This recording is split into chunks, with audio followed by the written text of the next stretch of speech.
I swear, if this stupid car doesn't start today, I'm walking Marlowe to school in a snowstorm, Yarden Sullivan muttered, yanking the zipper of his worn jacket up to his chin. The engine coughed, wheezed, and then died for the third time. Yarden slammed his palm on the steering wheel, frustration bubbling behind his tired eyes. He glanced in the rearview mirror at the back seat, where his 6-year-old daughter Marlowe was bundled in a pink puffer coat, swinging her legs and humming to herself, blissfully unaware of how close they were to missing school again.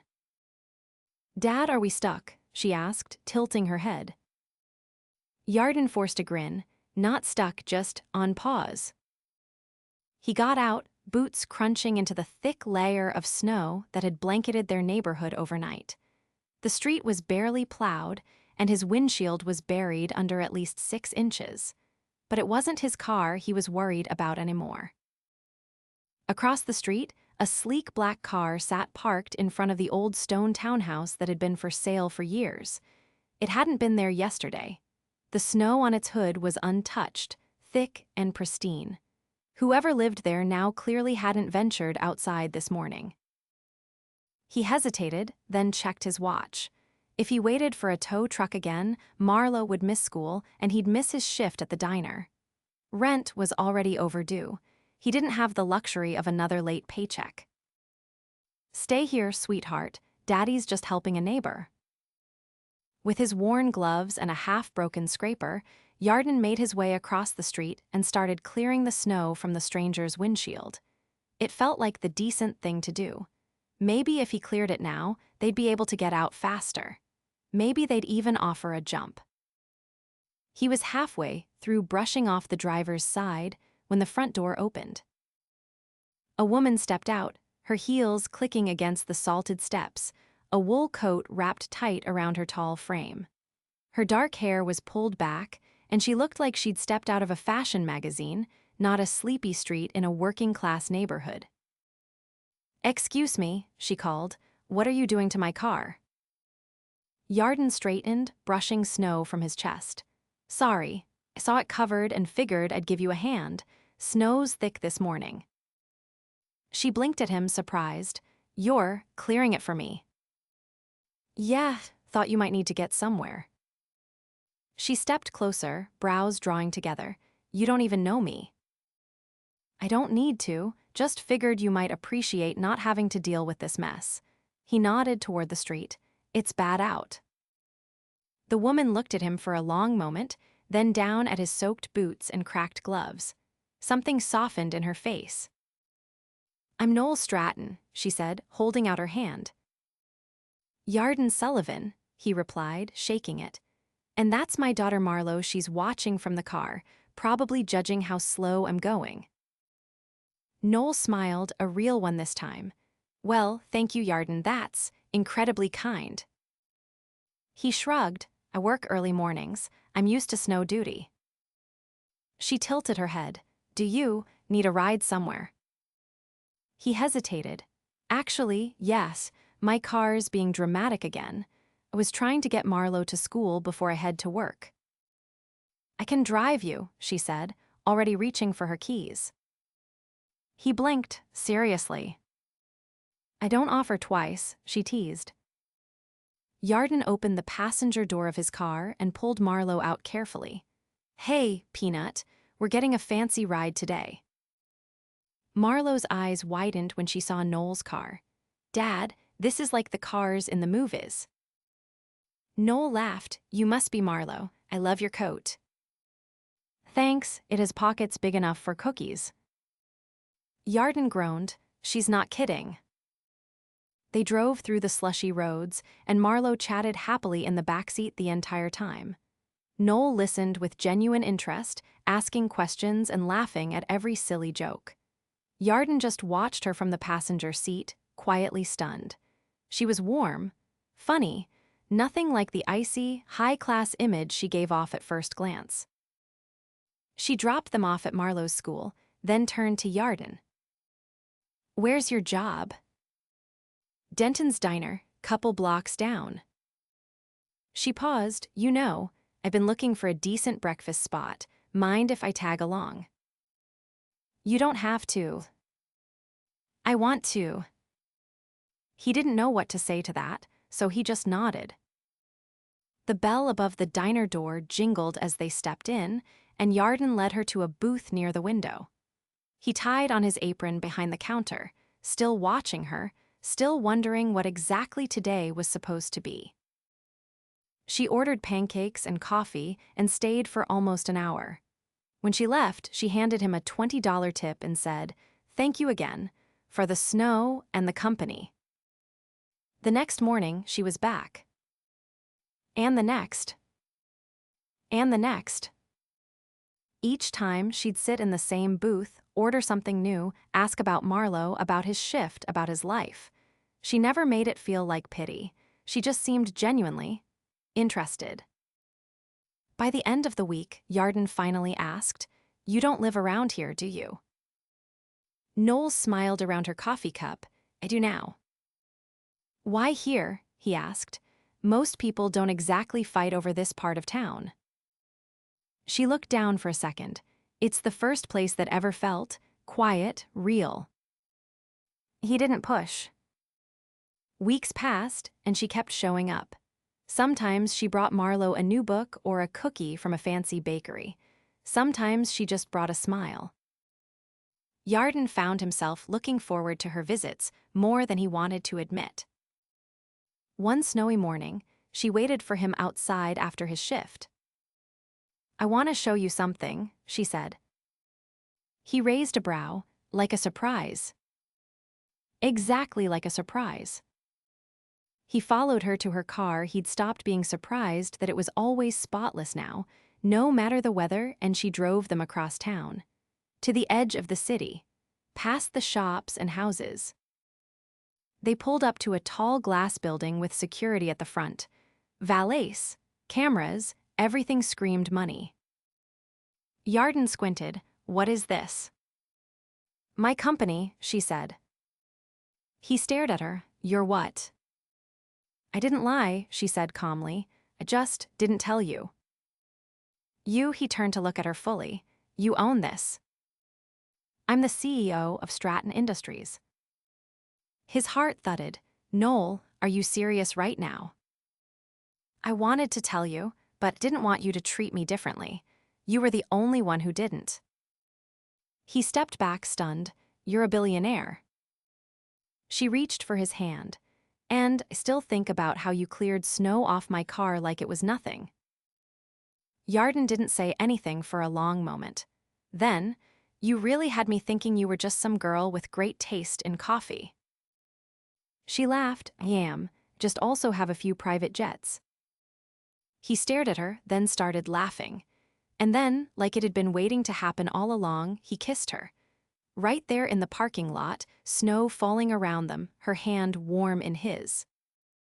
Neither of them noticed the valet awkwardly pretending not to watch. And Yarden had no idea, yet none at all, that this was only the beginning. Yarden didn't sleep that night. After Noelle's confession outside the Stratton Industries building, his mind spun like the blades of the industrial fans in the diner's kitchen. He lay on the pull-out couch in the living room, one arm flung over his forehead, listening to the sound of Marlowe's soft breathing from her room down the hall. The snow had quieted, but the storm inside him hadn't. It wasn't the wealth that shook him, though that was a tidal wave all on its own. It was the realization that he'd let someone in without knowing the full truth. And worse, he hadn't even seen it coming. The next morning, he moved on autopilot. He got Marlowe ready, packed her lunch, and walked her to school. When she ran inside, waving her mitten-covered hand at him, he turned and found Noelle's car idling by the curb. He climbed in without a word. She looked lovely, as always, but there was something tentative in her posture now.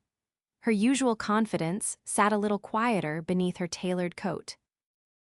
"I didn't expect to see you," she said, eyes fixed on the road ahead. "You didn't lie," he said, voice low, "but you also didn't tell me, for weeks." "I was afraid of what would change if I did." "It changed anyway." She glanced over. Do you wish I hadn't told you? No, just wish I'd known who I was falling for. The silence between them stretched, brittle and tight. They drove past the diner, past the neighborhoods he knew like the back of his hand, and into a part of town he rarely had reason to visit. Sleek buildings, glass storefronts, and people with places to be. I want to show you something else, she said finally. They pulled into an underground garage beneath a towering high-rise. An elevator took them up to the top floor, and when the doors opened, Yarden stepped into a penthouse that didn't look like it belonged to any world he'd ever known.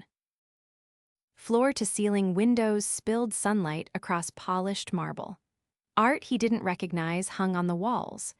The ceiling stretched high above, and a chandelier glittered like starlight. But what caught his attention wasn't any of that. It was the wall covered in photographs. Candid shots, landscapes, street scenes, a little girl on a swing, a market in Morocco, a man playing cello in a subway station. Noelle followed his gaze, took all of those. You're a photographer. I used to be before the boardrooms and the quarterly reviews. I traveled for years after college. Colombia, Turkey, Vietnam. I lived out of a backpack and a camera bag. Then my father passed, and I took over the company. He turned to her. Why are you showing me this? Because I want you to understand something. I haven't let anyone in here in over 5 years. Not even my assistant has been beyond the guest elevator. But you, she looked at him, steady and unflinching now, you walked into my life with snow on your boots and a 6-year-old in the backseat, and you didn't ask for a damn thing.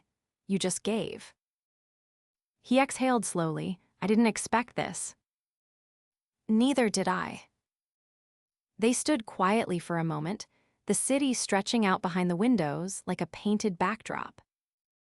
Then she crossed to the kitchen and opened a vintage tin on the counter. She pulled out a ginger cookie and held it up. For Marlowe. I remembered she liked the ones with spice. He took it, fingers brushing hers. You're not what I thought you were. I hope that's a good thing. It's just a lot, he admitted. I'm working 2 jobs and counting quarters for groceries. You're picking me up in a car that costs more than my apartment building. I don't want you to feel small, she said, ever. He shook his head. It's not that. It's that I'm afraid of what happens when your world and mine collide. She leaned against the counter, her gaze never leaving his. Then, let's stop pretending they haven't already. Later that week, she showed up at the diner again, but this time she didn't come alone. A woman in her early 50s walked in beside her, wearing a coat that screamed old money and an expression that could sour milk. Her eyes swept the tacky red booths, the squeaky floor tiles, and the faded menu board with undisguised disdain.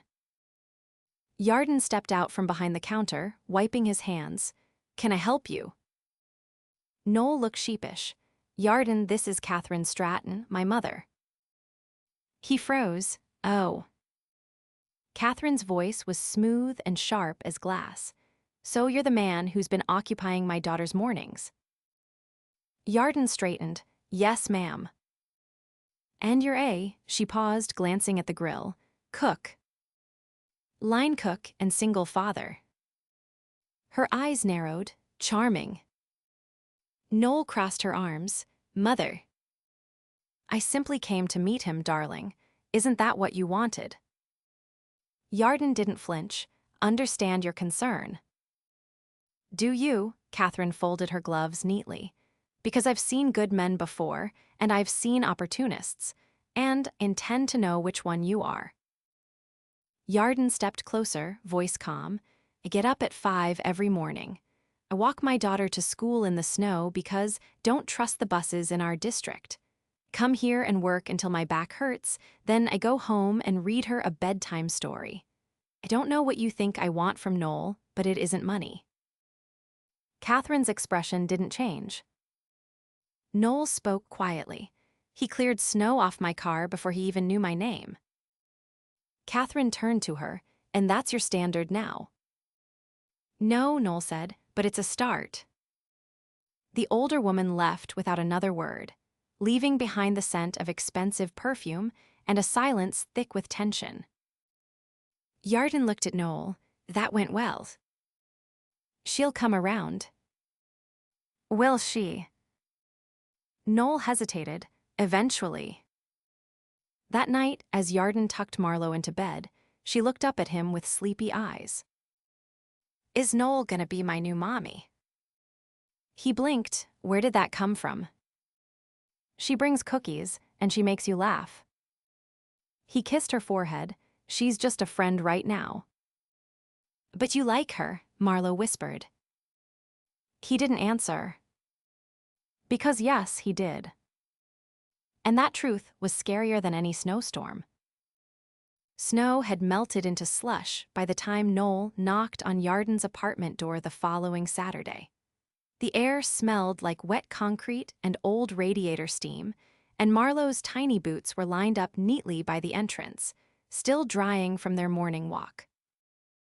Yarden opened the door, eyebrows lifting. Didn't expect you today, thought you were flying to Chicago. I was supposed to, Noel said, unbuttoning her coat. Cancelled it. He stepped aside to let her in.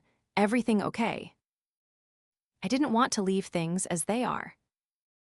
Yarden gestured toward the couch. You mean your mother challenging me to verbal gladiator combat in front of the pancake griddle? Noel sat, smoothing the hem of her sweater. She's difficult, but I'm not here to apologize for her. I'm here because don't want her to be the reason you pull away. I haven't pulled away. You've been quieter. He leaned against the doorframe, arms crossed. I've been thinking. About what this is, what it could be, what it means for Marlowe. He looked at her directly. She's already asking questions. Noel nodded slowly. I want to meet her properly, not just in passing. Yarden considered that for a long beat. She's at my sister's for the weekend, but I'll bring her by the gallery downtown tomorrow. You still curate the Stratton collection, right? I do, she stood, her eyes earnest. And I'd like to show you something there, something I haven't shown anyone. The next afternoon, Marlowe clutched Yarden's hand as they stepped inside the vaulted, sunlit gallery space. Her eyes widened at the tall ceilings and polished floors, but she didn't let go of his fingers. Noel met them near the back, her heels soft against the stone. She crouched to Marlowe's height. Hi, I'm Noel. I've heard you like cookies. Marlowe tilted her head. What kind? Chocolate chip, but with sea salt. She nodded solemnly. That's acceptable. Yarden snorted. Tough critic. Noel stood and smiled at him, then led them deeper into the space. They passed oil portraits and minimalist sculptures until they reached a small, closed-off section labeled Private Collection. Inside, the lighting shifted softer, warmer. A single photograph hung on the wall, a little boy holding a broken umbrella, laughing in the rain. It was black and white, but the joy in the image was vivid. Yarden stared at it. That's yours. Noel nodded, took it in Lisbon. It's the only piece I've never offered for auction. He looked down at Marlowe, who was now tracing the shape of a sculpture nearby with her eyes. Why show it to us? Because it reminds me of something you once said, about how even on the hardest days, you find something to smile about for her. Yarden let out a quiet breath. That's what it takes. I think that's what love is, Noel said softly. He turned to her, caught off guard by the honesty in her voice. You think you're in love with me. I know I am. He didn't answer right away. Instead, he looked at the photograph again. I didn't think I'd ever hear someone say that to me again. She stepped closer. Why not? Because the last time I did, she left. Marlowe was barely a year old when her mother decided she wanted something else. Someone else. Noel's expression didn't change, but something in her eyes dimmed. I didn't know. She said, was too much of a weight. that she didn't sign up to raise a child with someone who couldn't give her the world. And yet here you are, giving your daughter everything she needs. He met her gaze. I don't know how to trust again, not really. Noelle didn't flinch, then let me earn it. Later that evening, after Marlo was tucked into bed back at the apartment, Yarden stepped onto the fire escape and found Noelle already there, wrapped in his old hoodie. She didn't complain about the rusted railing or the cold metal seat. He joined her in silence, staring out at the glow of streetlights below. "I've been thinking," he said, "about this thing between us." She turned her head, and I'm scared that the second I get close, you'll realize I don't belong in your world, that your friends will laugh behind your back, that your board will pressure you to clean up your image, that you'll eventually want someone who doesn't have to split checks and clip coupons. Noelle didn't respond immediately. Instead, she laced her fingers through his and said, "I've had men in suits with private islands. Not one of them ever looked at me like you do." He looked down at their joined hands. "How do I look at you?" "Like you see the real parts, the ones that aren't wrapped in designer fabric and press releases." He let out a breath. "This won't be easy." "I don't want easy," she said. "I want real." A beat passed, then another. "I don't have a ring," Yarden said suddenly. She blinked. "What?" "I don't have diamonds or yachts or penthouses. But if you asked me to build a life with you, I'd do it with calloused hands and second-hand furniture." She didn't reply with words.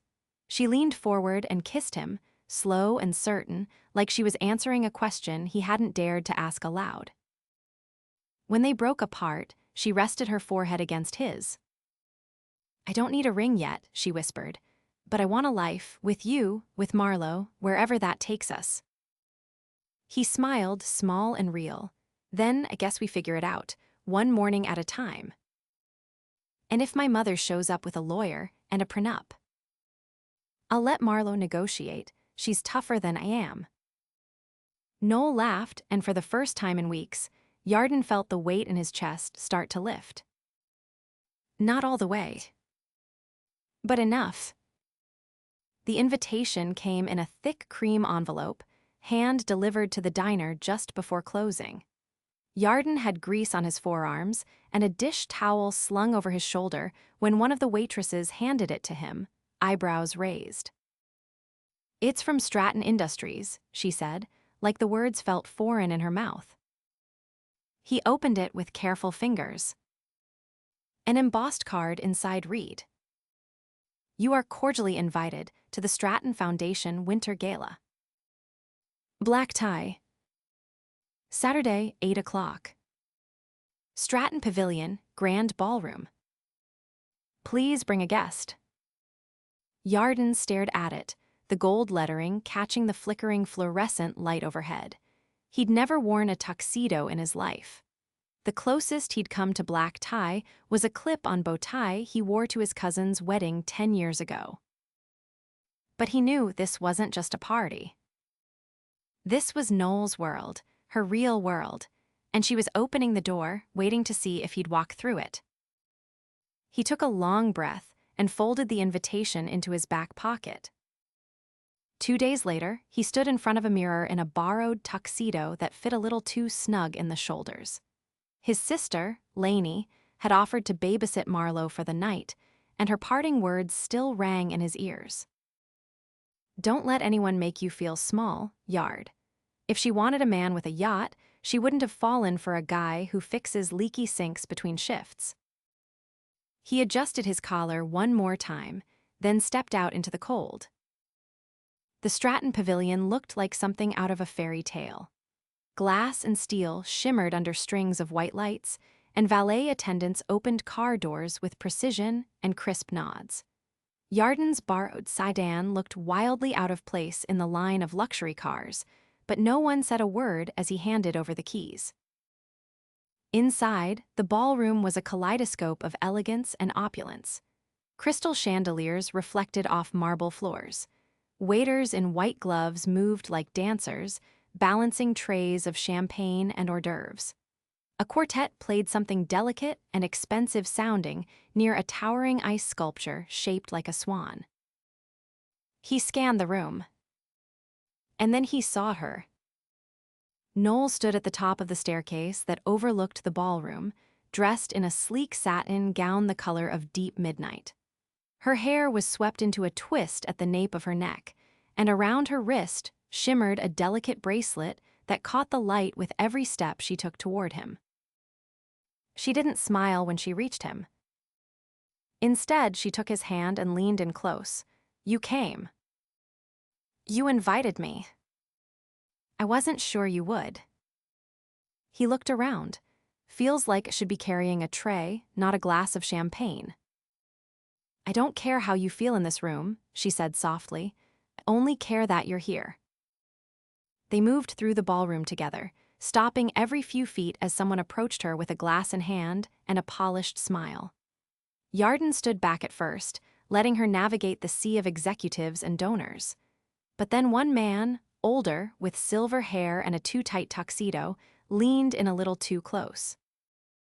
"I hear the board's still buzzing about your little romance," he said, eyes flicking toward Yarden. "Bold, Noelle, very sentimental." Yarden stepped forward before she could respond. "Funny, I thought billionaires appreciated bold moves." The man blinked, startled. Noelle didn't say anything. She just took Yarden's hand and guided him toward the terrace doors. Outside, the cold bit at the edges of their skin, but the city glittered below like a sea of stars. She exhaled, her breath fogging in the air. "I hate these nights," she admitted. "You wear them well. They're full of people who want something: influence, favors, access." He leaned on the railing beside her. "And what do I want?" She looked at him, eyes steady. "Nothing, except maybe to be seen, and that's what makes you dangerous." "Dangerous?" His mouth quirked. "To men like them, you don't play the game, you walk right past it." "I'm not trying to be a threat." "No," she said, "but you're honest, and they don't know what to do with that." He reached into his pocket and pulled out a small wrapped package. "I brought you something." She raised a brow. "You brought a gift to a black-tie gala." "I figured it was the kind of night where I might need to do something unexpected." She opened it carefully. Inside was a photograph printed on matte paper one he'd taken of Marlo laughing on a swing, sunlight catching in her hair, her boots mid-kick. Noelle held it like it was made of glass. "I took it last weekend," he said. "Thought you should have something real to hang next to all that art." Her voice was quiet. "Thank you.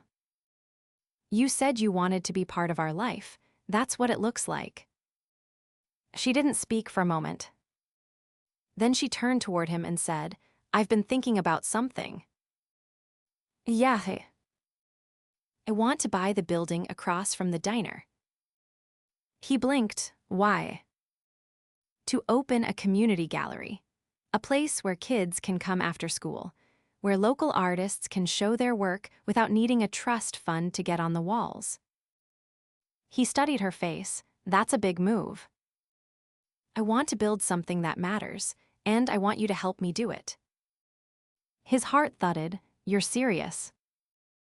"I want a life that's more than charity galas and board meetings. I want messy kitchens and shared alarm clocks and someone who tells me when I'm being ridiculous." He ran a hand through his hair. "I can definitely do that last part." She took both his hands in hers. "I love you, Yarden, and not because you're different from anyone I've ever known. I love you because you made me want something different." He didn't hesitate. "I love you too, even when you use words like cordially and quarterly." Her laugh was soft, but her eyes were wet. Inside, the music changed. A slow, sweeping melody floated onto the terrace. "Dance with me," she whispered. "There's no one out here," he said. "Exactly."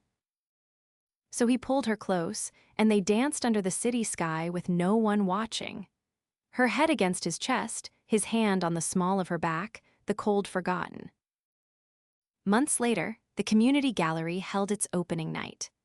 Marlo had her own corner display a watercolor of a giraffe in a tutu that sold for $40 to a very proud Noelle. Yarden stood behind the counter, handing out paper cups of cider, wearing a Stratton foundation pin on his lapel. And when reporters asked Noelle who had inspired the gallery's mission, she turned to Yarden and said, "He gave me the kind of hope money can't buy." A few weeks after that, in the middle of their tiny kitchen, Yarden got down on one knee with a silver ring he'd saved for in secret. Noelle didn't cry. She just whispered, "Yes, like it," was the only word that had ever mattered. And from then on, snowstorms didn't feel like obstacles anymore. They felt like the beginning of everything.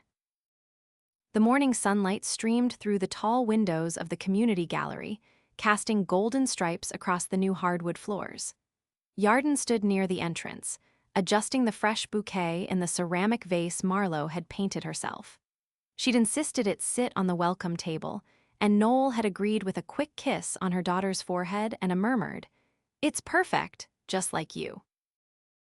Today marked the first full season since the gallery opened, and they decided to celebrate in a way that felt right, not with a red carpet or catered canapés, but with an open house for the neighborhood. Kids were already filing in with their parents, hands clutching paper programs printed on recycled stock. There were booths set up for painting, photography, and even a tiny stage where a local jazz trio warmed up their instruments. Noelle emerged from the back room, tying the sash of her sundress at her waist.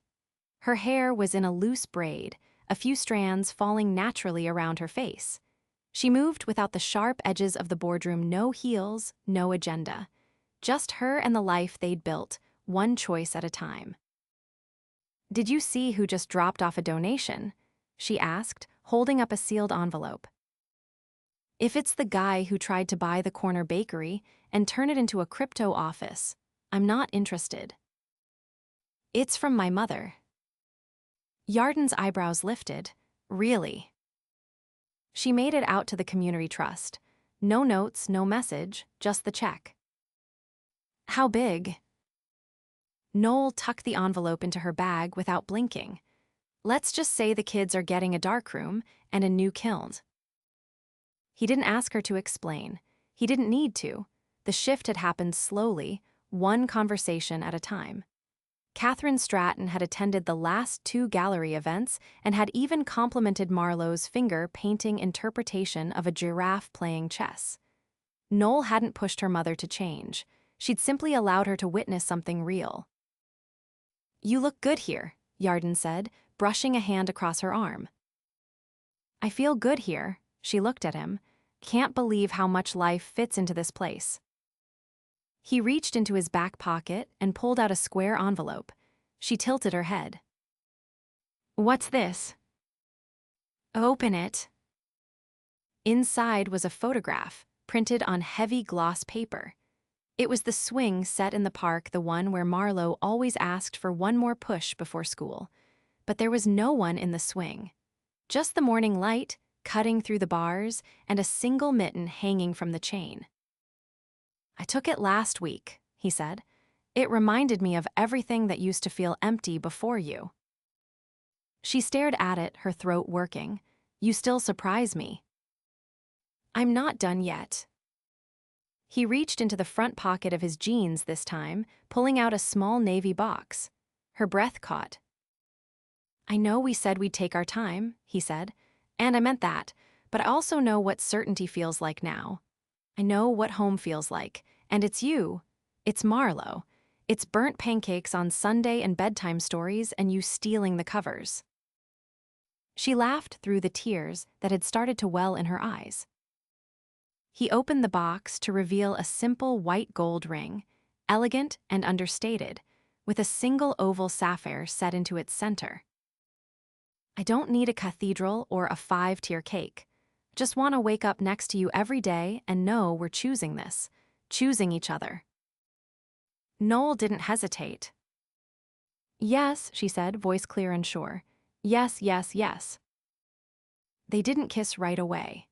Instead, they stood in the middle of the gallery, surrounded by laughter, paint-splattered easels, and the distant sound of a saxophone warming up, forehead to forehead, heart steady. Later that evening, after the last guest had gone, Marlowe bounded into the gallery, cheeks pink from playing outside. "Did you tell her?" she asked, arms crossed like a tiny detective. Yarden laughed. "I did." "And?" she asked, eyes wide. "She said yes," Noelle answered, kneeling to meet her at eye level. Marlowe squealed and wrapped her arms around her future stepmother's neck. "Do I get to be the flower girl?" "Only if you promise not to eat the petals again." "That was one time," Marlowe said, indignant. They all laughed, the sound echoing off the gallery walls, warm and full. 6 months later, they were married beneath a canopy of lights in the very park where their story had begun. The same trees stood tall and quiet, watching over the celebration like old friends. Marlowe held the rings and dropped a few petals accidentally on purpose into the punch bowl, claiming it made it fancier. Noelle wore a simple ivory dress with soft lace at the shoulders. Yarden wore a charcoal suit he'd tailored himself, and a pair of cufflinks Noelle had given him on their engagement day, each one engraved with a date, the day they met, and the day she said yes. There was no orchestra, but a local band played jazz covers that got everyone dancing, and the cake was made by the same woman who ran the bakery next to the diner. The guest list was a blend of Noelle's colleagues and family mingled with diner cooks, local artists, and kids from the community center, all gathered under the same sky. As the night deepened and stars blinked awake overhead, Yarden pulled Noelle into a slow dance near the edge of the clearing. "Do you ever think about how different things could have been?"